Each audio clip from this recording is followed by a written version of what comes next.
But we went on this journey to answer the question, what does family ministry look like at Kingsland Baptist Church in Katy, Texas? And one of the things that we learned very early was that if we wanted to change how families operate, how families make disciples, then we had to have a common path that everybody in the church understood.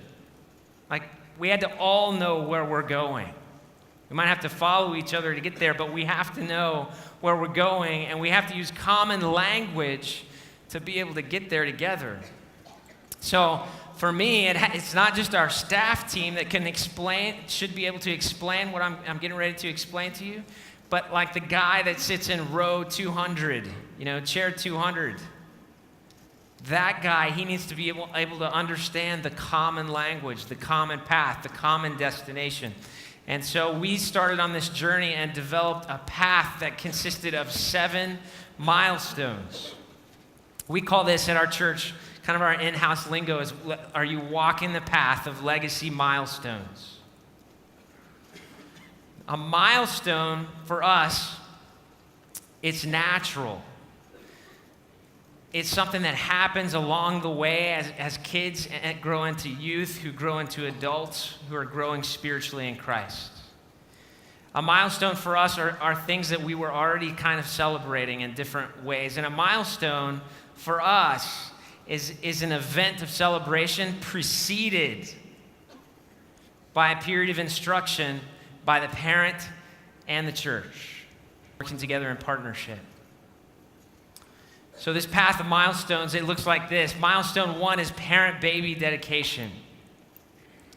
Everybody's got some version, form of parent-baby dedication in their church. What you're going to see is that we try to use what we already have and just line it up to make it make sense. Don't start a bunch of new stuff. Take what you have and make it make sense. So milestone number 1 for us, parent-baby dedication.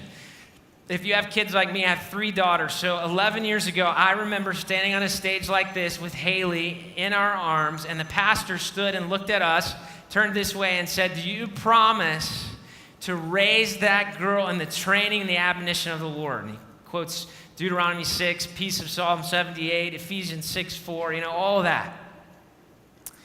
And I'm a pastor on staff at the time, and I remember thinking, it was like a light bulb moment for me. I remember thinking, I have no idea what that means, except I'll bring her to church. Man, that's what I'm going to do.